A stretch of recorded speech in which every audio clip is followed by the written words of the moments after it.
In lesson 4, we're going to define the problem. This is the second step of the design thinking process and involves looking at things in more detail. The objective of this lesson is to define the problem and to decide on goals for the solution.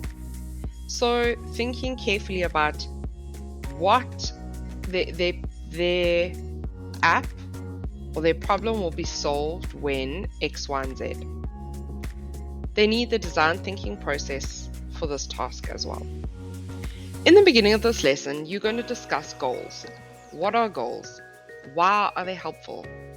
Why is it helpful to make realistic goals?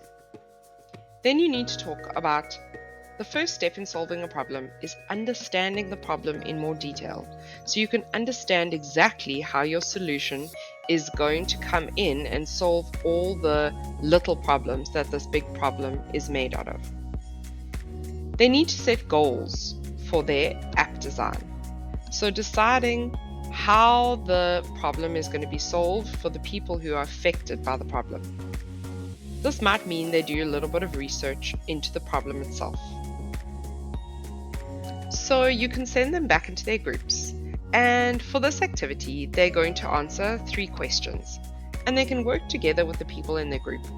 Now, I find for the rest of this project, groups of 3 or 4 are best. Because this one you have to work on details, and it's easier to work on details in a slightly smaller group. So they're going to answer, what is causing the problem? So, for example, the problem that I'm late to school every day, that's not what's causing the problem. That's the problem itself. What's causing the problem is maybe I don't go to sleep early enough the night before. Maybe my alarm doesn't wake me up.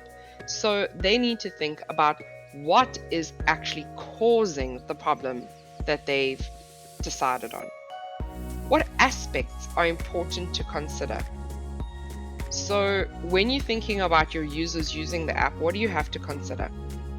And what are the goals for solving this problem? How will you know that the problem is solved? So in my example here, if it takes a whole day of waiting a sister to see a sister at the clinic, what is causing the problem? There are too many people that visit the clinic each day. There aren't enough sisters to help them. The waiting area isn't spaced out. You're sitting right on top of other people. And there's no way to decide who has serious conditions and who has lighter conditions. What aspects are important to consider? The cost of the app. It needs to be really easy to use because nurses are very busy, and it needs to use the least amount of data because sometimes in the rural areas where these clinics are, there's not a lot of data available, not a lot of internet available. So it needs to be something that uses a very low amount of data. And the goals for solving the problem is to make sure that there's an app that can assess people so it's easier for the nurses to help the really sick people first and to keep track of how many people they still have to attend to that day. In this part of the lesson, the teacher needs to walk around and discuss and guide the groups. So you're not there to dictate what they need to do, but you're there to guide them and to ask them questions.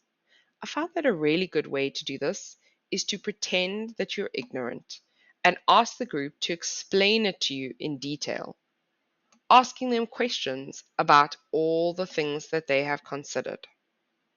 Teachers can also help with setting realistic goals for the app. So, your app is not going to be able to solve the economic crisis in South Africa, but maybe it can help people budget better or help people find good deals. So, they need to set realistic goals for their app.